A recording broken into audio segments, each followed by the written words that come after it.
What's up? Welcome to the corner. You guys know what time it is. It is Lake Fork Public Rundown time. We're going to tell you about the lake. We're going to tell you about some basic fishing. And then we're going to give you a crappie report. So let's get to it. All right. Big shout out to all the sponsors and all the supporters. Lake Fork Trophy Lures. We've just been talking about this kind of a ceremony of Ronnie Parker, celebrating Ronnie Parker, the CEO of Lake Fork Lures, which it's called now, not Trophy Lures. Just wanted to make sure that you guys are aware of that, because I know a lot of you cared for him and used their great products. Remember that. Just kind of put in Ronnie Parker and Mark Pack, the two founders, creators, inventors of that awesome line of baits that we still use today and probably will use at least the rest of my life, I bet. Lake's in great shape, guys. I really feel, I could be wrong, but I really feel that the turnover is behind us. Will you see some turnover water? Yes. But the August weather we had, the September weather we had, it's just not, if it is, not going to be dramatic. It's already past us. Water temperatures are already so in that prime fall range, and the bait is right. It's awesome. The lake is healthy. 77, 79, 0 to 1 clarity, 401.08 as of today, Tuesday. Here's the thing. Berkeley's coming, and what I want to really do is prepare you not just for how's fishing right now, because Berkeley's a couple weeks away. So I want to give a report about today, but I want to prep you for what's coming. Potentially, we could have turnover. I don't see it. If it is, it's mild. Remember that if you're in yellow bubble areas in bad water, if it looks nasty, probably is nasty, that probably has low oxygen. Find new, better water. Believe me, there's better water. Follow the wind. Okay, remember that wind is blowing that subsurface. That surface gets turned and bubbles and crashes on the bank, so it can have better oxygen and than maybe below where the bad water is. And so if you follow which way that wind blows, say it's been blowing for 2 or 3 days north, fish those north blowing pockets. They're going to have better oxygen, better options to catch fish. You'll see the bait pile up in those places too. So pay attention to not what the wind's blowing today, but what the wind has been blowing. Fish those areas. There's 3 ways to catch fish on Fork right now. 3 patterns that I'm aware of. Offshore still, and kind of like a late summer, post-summer areas, but transitioning.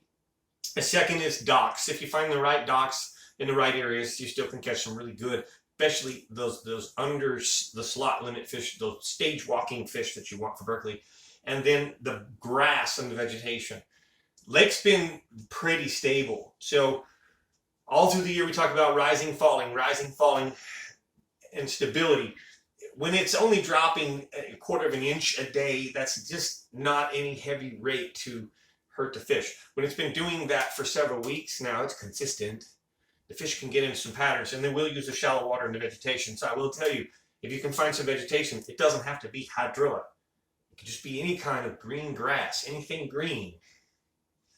You're probably onto something. And if you've got bait there, then you need to fish it very thoroughly because it's full bass. And bass fishing is great. I know of 2 guides that have caught over 35 bass a day by fishing specific grass areas, pocket areas in shallow water. So, soft plastics and different things out on the main lake. Again, like I said, the soft plastic bite with the summer stuff offshore is there. But when you go in the backwaters, you're going to have to change it up quite a bit. There is vegetation both sides of the lake. For Berkeley, remember this. Number one, you have to be using Berkeley baits, and Berkeley has created a line of baits for just about everything, every type, meaning they've got a spinner bait, a chatter bait, they have a jig now. I think they have a buzz bait, but regardless, remember that you can take a buzz bait type lure and take everything off of it and put one of their baits on. Like this is a Berkeley toad.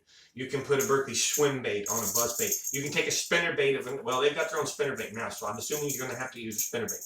But with the buzz bait, if they don't have that product, the old days, for example, we used to be able to take a football jig, take the skirts off a football jig, and put a Berkeley bait on a football jig. You may still be able to do that. But anyways, I'm certain that as long as you're using a Berkeley bait on the buzz bait, that is the key. So I just wanted you to know that for the Berkeley event. It has to be Berkeley baits, but that's really important. Another one I'm going to give you is, remember, they're on shad in the fall. So think smaller baits if you're chasing the unders. If you're trying to win the event here that's coming, I mean, you're probably going to want to be offshore with football jigs and spoons. But if you know, and maybe early morning top water bite. But if you were coming here to the Berkeley event, I'm trying to really help the public here. This is a free public report. I know most of you know that. If you're new, you don't know that there's a private channel that really spills my guts and tells you exactly what's going on. But I'm trying to help you and be kind to the public, a little extra kind to the public. You know, top waters and all that stuff is typical fall stuff. What's not typical is to recognize it's small bait. Okay, the bait fish itself will be like your pinky fingernail or your thumb, maybe your thumbnail, and you got to match that hatch. It doesn't mean your bait has to be that small, but you just definitely got to downsize on blades, things like that. Have sparkles on your top waters that emulate lots of little things instead of one big solid bait that emulates something solid. So there you go, guys. That's what I got. Before I go to the crappie, I want to invite you to the channel if you want more. And believe me, there's some really cool stuff going on right now. You want details, you want specific details, you want specific locations and parts of the lake that are best to fish, then look at the link below in the description. In the description, there's a link. Click on it for members or Let's Talk. Join that channel, and I promise you, you'll learn so much more than you ever dreamed about in bass fishing. The other thing about that channel is we give reports on a whole bunch of other lakes. I've got 5 other guides, 6 other guides as of this morning that help me cover a lot of Northeast Texas. We cover, and even just Dallas area. We cover Hubbard, Levon, Possum Kingdom, O.H. Ivy, Bodark, Tawakoni, Palestine. As of this morning, I'm getting reports for Hawkins. We also cover Lake Welsh, Athens. Again, if you want more, if you want information on those lakes, maybe you don't want to fish Fork for the weekend, or maybe you want to realize Fork is south, it's not fishing well, you want to go somewhere else. Again, your invite, subscribe, members only, look in the description below. And then here, let's give you the crappie report on Fork. Free crappie report from Mr. Jackie Wiggins. You can also see this guy a lot. He does the TPW report, but Lake Fork crappie continues to be excellent as we head into fall. 12 to 14 feet or 40 feet, 12 feet to 40 feet seems to be the range, which is wide. It means you got to cover a lot of water. And he's picking off a lot of fish from single trees, singles, not big schools of fish, in other words. Brush piles that are holding some decent numbers, but is just really moving around. He said you can find some black crappie on underwater road beds and bridges. You'll see more of those in the timber next month. Minnows are the best deal. Soft plastics will start to work. He's catching some on hand-tied jigs just a little bit. If you want catfish too, Jackie talks about catfish all the time. It's great on Fork. It's unbelievable how fast they can fill limits. The catfish bites on fire, 18 to 28 feet around timber, creek channels. What they really like to do is they'll follow those the bait itself, wherever the bait schools, the deeper bait are, and then they'll chum with cattle cubes or sour maize. And sometimes it takes only a couple hours, sometimes it takes a day or two, but they'll chum up an area real good. And then they're literally catching 100, 200 fish in just a few hours. Finish a 4-man limit in just no time at all. It's amazing. It's truly amazing. All right, that's the report, guys. Appreciate you. I'll be back Thursday. On Thursday, I'll film again and talk a little bit more about some stuff you can do this weekend. Appreciate you. Thanks for subscribing. Hit the like button. Comment below if you will. Have a great week.